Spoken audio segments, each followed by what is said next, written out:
عن عائشة رضي الله تعالى عنها قالت قال رسول الله صلى الله عليه وسلم من صلى صلاة لم يقرأ فيها بفاتحة الكتاب فهي خداج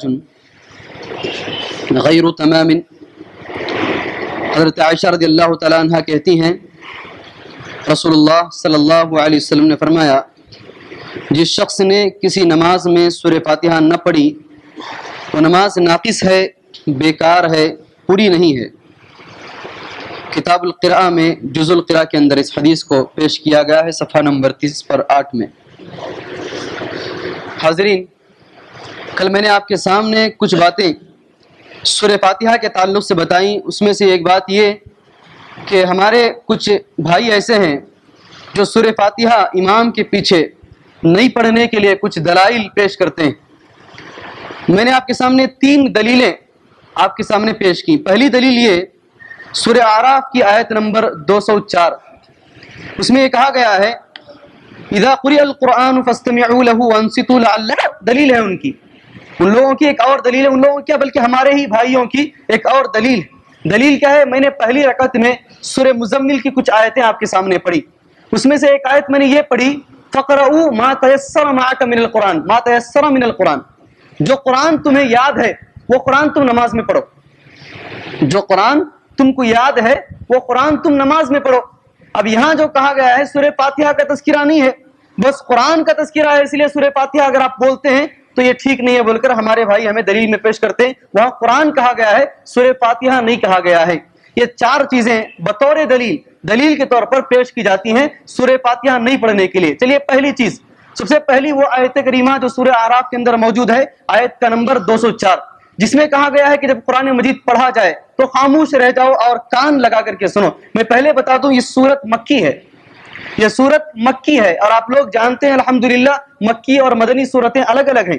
ہجرت سے پہلے جتنی سورتیں نازل ہوئی ہیں ان کو مکی سورتیں کہتے ہیں، اور ہجرت کے بعد جو سورتیں نازل ہوئی ہیں ان کو مدنی سورت کہتے ہیں۔ یہاں یہ آیت کا شان نزول علماء کرام لکھتے ہیں، ابن کثیر رحمۃ اللہ علیہ یہ پیش کرتے ہیں کہ جو کفار قریش تھے جب اللہ کے نبی صلی اللہ علیہ وسلم مکے کے اندر قرآن مجید کو پڑھا کرتے تھے تو کفار قریش آپس میں بولتے قرآن کو مت سنو، لا تسمعوا لهذا القرآن، اس قرآن کو مت سنو، والغوا فیہ، بلکہ تم جب قرآن مجید پڑھا جائے تو آواز کرو، زور زور سے آواز کرو تاکہ کوئی اور قرآن مجید کو نہ سنے، اگر سنے گا تو وہ ہدایت پر آ جائے گا۔ تو ان کے لیے کہا گیا جب قرآن مجید پڑھا جاتا ہے تو تم شور مت مچاؤ، خاموش رہو اور قرآن مجید کو سنو، نہ کہ سورہ فاتحہ پڑھنے کے لیے۔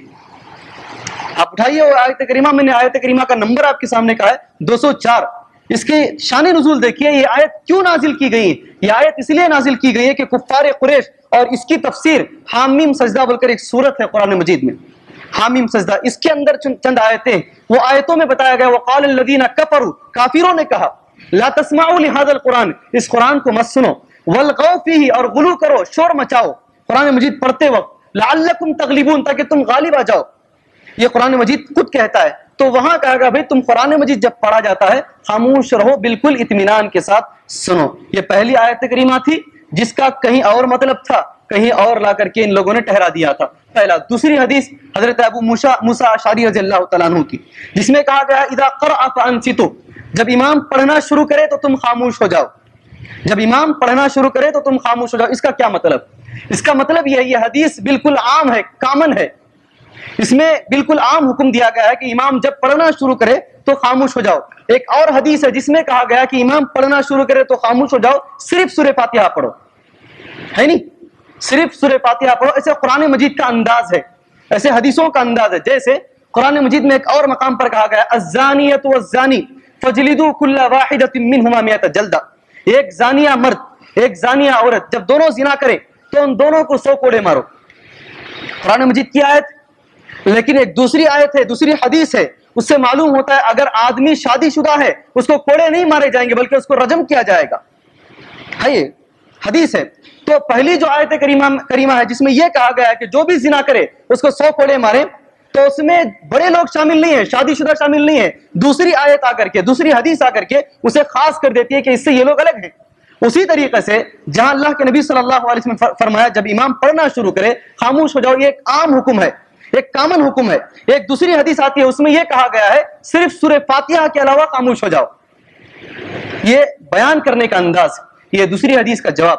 تیسری حدیث جس میں یہ کہا گیا قرأۃ الامام قرأۃ لہ، حضرت جابر رضی اللہ تعالیٰ عنہ کی حدیث، خود حضرت جابر ہی سے روایت ہے، دوسرے کسی اور صحابی سے نہیں۔ دیکھیے اللہ تبارک و تعالیٰ آسانی پیدا کرتا تو کتنی آسانی۔ حضرت جابر سے روایت ہے، اور یہ روایت ارواء الغلیل ایک کتاب کا نام ہے، اس کتاب کے اندر حدیث نمبر 500 یہ حدیث موجود۔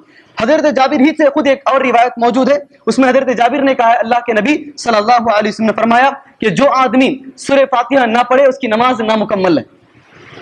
ایک ہی صحابی سے دو روایتیں، ایک ہی صحابی سے دو روایتیں، ایک میں کہا گیا قرأۃ الامام قرأۃ لہ، دوسری حدیث میں کہا گیا وہی صحابی کہہ رہے ہیں، وہ دونوں حدیثیں صحیح ہیں، دونوں حدیثیں صحیح ہیں، وہی صحابی کہہ رہے ہیں کہ سورہ فاتحہ کے بغیر آپ خاموش رہیں۔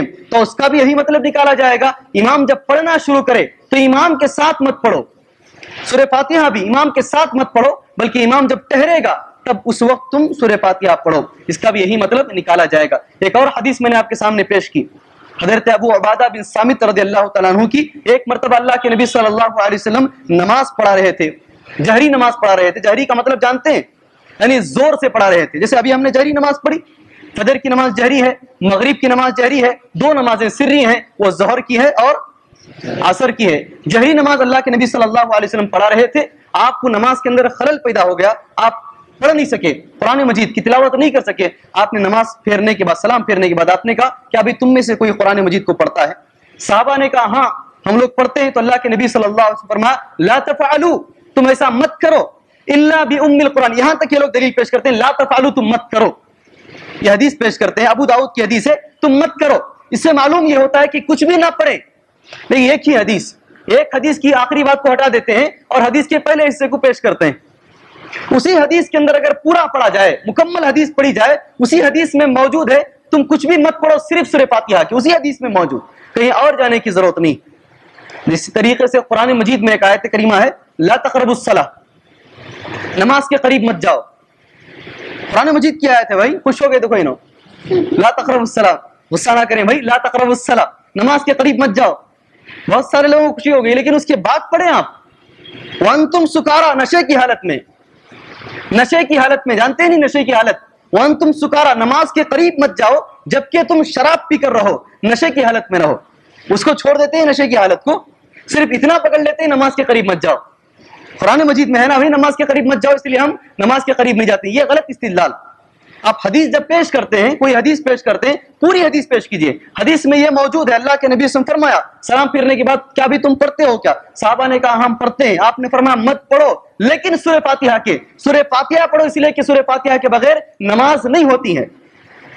میرا ان کے 4 دلائل تھے، چاروں دلیلوں کا میں نے مختصر طور پر آپ کے سامنے جواب پیش کیا ہوں۔ اللہ سے دعا انشاءاللہ اس کے بعد میں کچھ اور دلائل ہیں میں آپ کے سامنے پیش کروں گا۔ اللہ سے دعا ہے اللہ تبارک و تعالی ہمیں صحیح احادیث پر عمل کرنے کی توفیق عطا فرمائے، آمین۔ وصلی اللہ علیہ وسلم، السلام علیکم۔